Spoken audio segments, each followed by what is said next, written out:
रात के 2:30 बजे थे। एक अमीर आदमी अपने बिस्तर पर बेचैनी से करवट बदले जा रहा था। किसी कारणवश उसे नींद नहीं आ रही थी। अचानक से वह उठा और अपनी गाड़ी निकाली और बाहर सड़क पर घूमने के लिए निकल गया। उसने सोचा कि शायद बाहर से घूमकर जब आऊँगा तो अच्छे से नींद आ जाएगी। आगे थोड़ी दूर गया ही था कि रास्ते में उसे एक मंदिर दिखाई दिया।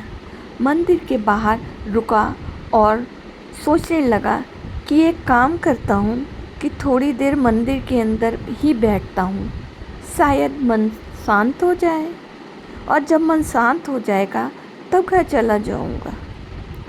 यह सोच वह मंदिर के अंदर गया तो उसने देखा कि वहाँ एक व्यक्ति पहले से ही बैठा हुआ था।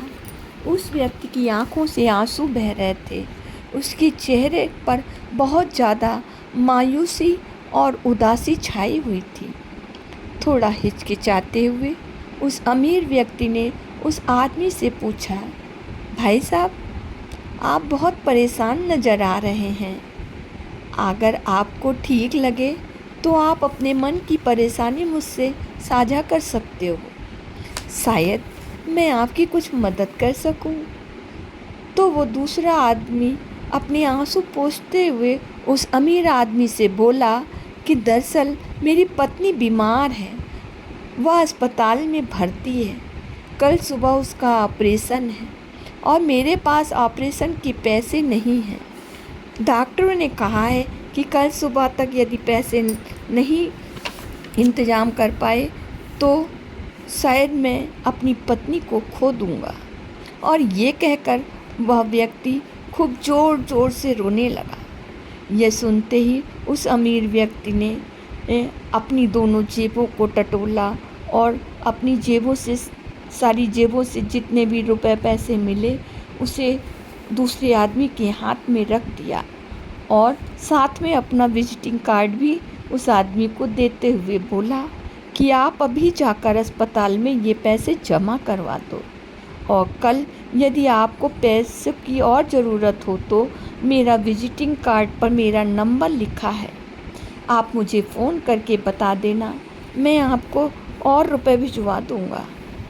मदद मिलने पर दूसरा व्यक्ति उस आदमी का आभार प्रकट करते हुए बोला कि आप इस विजिटिंग कार्ड को रख लीजिए, मुझे इसकी ज़रूरत नहीं है, मेरे पास नंबर है। यह सुनकर अमीर आदमी को बड़ा आश्चर्य हुआ तो उसने उस व्यक्ति से पूछा कि हम तो आज पहली बार मिले हैं, आपके पास मेरा नंबर कहाँ से आया? तब वह व्यक्ति हल्का सा मुस्कुराया और मुस्कुराते हुए उसने कहा कि मेरे पास आपका नंबर नहीं है, मेरे पास उस परमेश्वर का नंबर है जिसने मेरी पुकार को सुनकर रात के 2:30 बजे आपको मेरी मदद के लिए भेजा है। मेरा ये विश्वास है कि जब ज़िंदगी में जब भी मैं उसे पुकारूंगा वो किसी न किसी रूप में आकर मेरी मदद ज़रूर करेगा। ये कहकर वो व्यक्ति वहाँ से चला गया।